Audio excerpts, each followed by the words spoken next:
Hi, welcome to my YouTube channel. എല്ലാവർക്കും Sheen's crazy ക്രേവിങ്സിലേക്ക് വീണ്ടും സ്വാഗതം. ഇത് ഞാനിവിടെ ഉണ്ടാക്കാൻ പോകുന്നത് റവ കൊണ്ടുള്ള ഉപ്മാവാണ്. അതിന് വേണ്ടിയിട്ട് ഞാൻ ഈ കപ്പിന് 2.5 കപ്പ് റവ എടുത്ത് ചെറുതായിട്ട് ചൂടാക്കി എടുത്തിട്ടുള്ളതാണിത്. ഇത് 250 ml കപ്പാണ്. ഇതിൽ 2.5 കപ്പ് റവയാണ് എടുത്തിട്ടുള്ളത്. അതിന് നമുക്ക് എന്തൊക്കെ വേണ്ടതെന്ന് നോക്കാം. അതിനായിട്ട് ഞാനിവിടെ ഒരു സവാള എടുത്തിട്ടുണ്ട്. സവാള ഇല്ലെങ്കിൽ ചുവന്നുള്ളി ആയാലും മതിയാവും. പിന്നെ ചെറിയ കഷ്ണം ക്യാരറ്റ്, പിന്നെ 5-6 കാഷ്നട്ട് എടുത്തിട്ടുണ്ട്. പിന്നെ ഗോൾഡൻ റൈസിൻസ് എടുത്തിട്ടുണ്ട്. ഇഞ്ചി എടുത്തിട്ടുണ്ട്. പച്ചമുളക് 5-6 എടുത്തിട്ടുണ്ട്. ഇനി വേണ്ടത് കറിവേപ്പിലയാണ്. കാഷ്നട്ടും ഉണക്കമുന്തിരിയൊക്കെ നമുക്ക് വേണമെങ്കിൽ ചേർത്താൽ മതിയാവും. പിന്നെ എടുത്തിട്ടുള്ളത് അതിനാവശ്യത്തിനുള്ള വെള്ളം എടുത്തു വെച്ചിട്ടുണ്ട്. പിന്നെ ഓയിൽ എടുത്തിട്ടുണ്ട്. കുറച്ച് ഗീയും കൂടെ ചേർത്തിട്ടാണ് ഉണ്ടാക്കുന്നത്. പിന്നെ ആവശ്യത്തിനുള്ള ഉപ്പും ചേർത്ത് ഉണ്ടാക്കും. ഇനി ഇതെല്ലാം നമുക്ക് അരിഞ്ഞെടുക്കാം. ഞാനിതെല്ലാം അരിഞ്ഞെടുത്ത് വെച്ചിട്ടുണ്ട്. ഇനി നമുക്കിത് ഉണ്ടാക്കാനായിട്ട് തുടങ്ങാം. ഞാനിവിടെ കടായി അടുപ്പത്ത് വെച്ചിട്ടുണ്ട്. ഇനി നമുക്കതിലേക്ക് ഓയിൽ ഒഴിച്ചു കൊടുക്കാം. കുറച്ച് ഓയിൽ ഒഴിച്ചു കൊടുത്താൽ മതിയാവും. ഇനി അതിലേക്ക് നെയ്യ് ഒഴിച്ചു കൊടുക്കണം. ഞാനിവിടെ 1 ടേബിൾ സ്പൂൺ നെയ്യാണ് എടുക്കുന്നത്. നെയ്യ് ഇട്ട് കഴിഞ്ഞാൽ കുറച്ചുകൂടെ നമുക്കൊരു രുചി കിട്ടും. ഇവിടെ 1 ടേബിൾ സ്പൂൺ നെയ്യ് ഒഴിച്ചു കൊടുത്തു.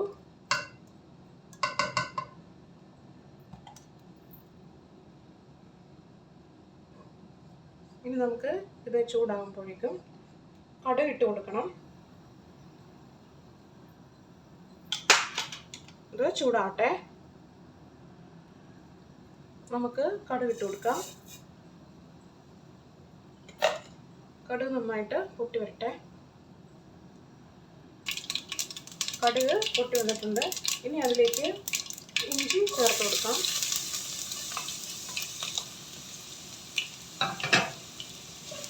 നന്നായിട്ട് ഇളക്കി കൊടുക്കാം. ഇനി ഇതിലേക്ക് പച്ചമുളക്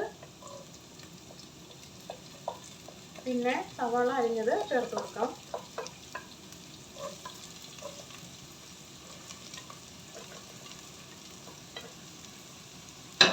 നന്നായി ഇളക്കി കൊടുക്കാം. ഇനി ഇതിലേക്ക് കാഷ്നട്ട് ഇട്ട് കൊടുക്കാം. അണ്ടിപ്പരിപ്പ് ഇട്ട് കൊടുക്കാം.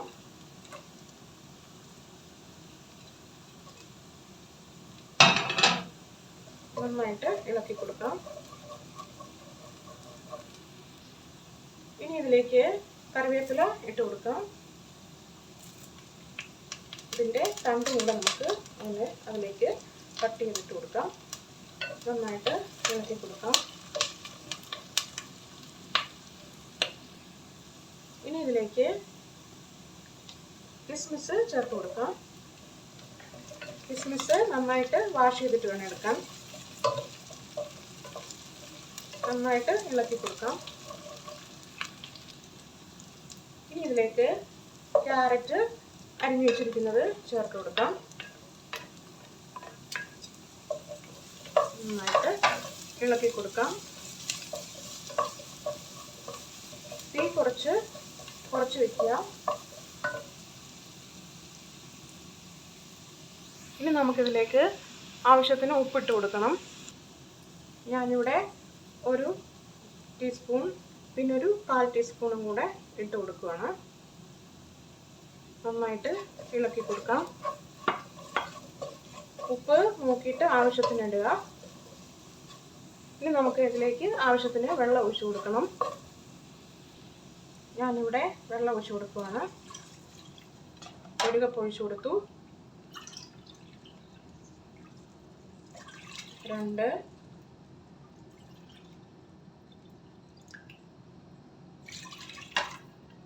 3 കപ്പ് വെള്ളം ഒഴിച്ചു കൊടുത്തിട്ടുണ്ട്. ഇത് നമുക്ക് നന്നായിട്ട് തിളച്ച് വരട്ടെ. വെള്ളം ഇനി ആവശ്യത്തിന് ഇത് വെന്ത് വരുമ്പോൾ കുറച്ച് നമുക്ക് തളിച്ചു കൊടുത്തിട്ട് ഇത് നന്നായിട്ട് സോഫ്റ്റായിട്ട് വേവിച്ചെടുക്കാം. ഇത് നന്നായിട്ട് തിളച്ച് വരട്ടെ. ഇത് നന്നായിട്ട് തിളച്ച് വന്നിട്ടുണ്ട്. ഇനി നമുക്ക് കുറേശ്ശെ ചേർത്ത് കൊടുത്തിട്ട് നന്നായിട്ട് ഇളക്കിയെടുക്കണം. തീ കുറച്ച് വെച്ചിട്ട് കുറേശ്ശെ ഇട്ട് കൊടുക്കുക.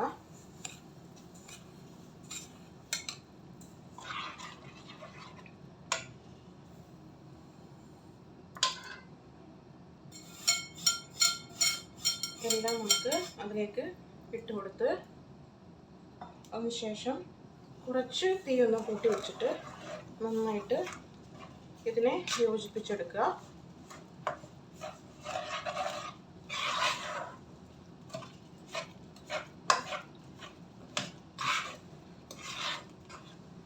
നന്നായിട്ട് ഇളക്കി കൊടുത്തുകൊണ്ടേയിരിക്കുക. ഇനി നമുക്കിത് ഒരു മൂടി വെച്ചിട്ട് അടച്ചു കൊടുക്കാം.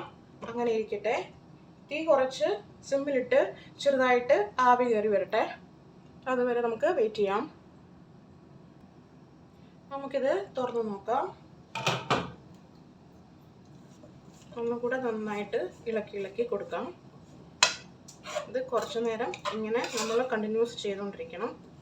എങ്കിൽ മാത്രമേ അരി ആ ഒരു കൺസിസ്റ്റൻസിൽ ഇത് കിട്ടത്തുള്ളൂ. അല്ലെങ്കിൽ വെള്ളം പിടിച്ച പോലെ ഇരിക്കും, കുഴഞ്ഞിരിക്കും. നമുക്ക് സോഫ്റ്റായിട്ട് ഡ്രൈ ആയിട്ട് നമുക്ക് എടുക്കണം.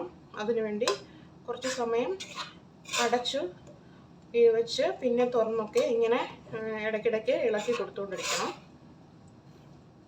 ഇനി നമുക്ക് ഒന്നുകൂടെ നമുക്കിത് അടച്ചു വയ്ക്കാം. ഈ സമയത്ത് തീ കുറഞ്ഞിരിക്കണം. ഇനി നമുക്കിത് തുറന്ന് നോക്കാം. നന്നായിട്ട് ഇളക്കി കൊടുക്കാം. ഇത് കുറച്ചുകൂടെ നല്ല ഡ്രൈ ആയിട്ട് വരുന്നുണ്ട്. ഇതുപോലെ നമുക്കൊരു 4-5 തവണ ഇങ്ങനെ അടച്ചു വെച്ച് തുറന്ന് ഇളക്കി കൊടുത്തുകൊണ്ടേ ഇരിക്കണം. എങ്കിലേ നമ്മൾ ഉദ്ദേശിക്കുന്നത് പോലെ അത് നല്ല സോഫ്റ്റായി ഡ്രൈ ആയിട്ട് കിട്ടത്തുള്ളൂ. ഇനി നമുക്കിത് അടച്ചു വയ്ക്കാം.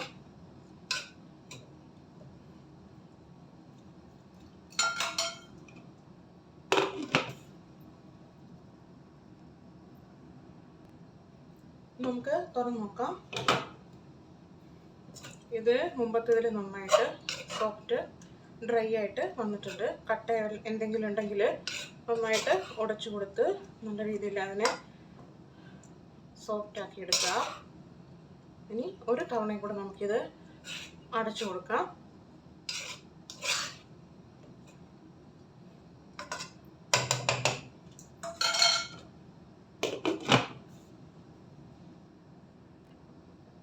ഇനി നമുക്കിത് തുറന്ന് നോക്കാം.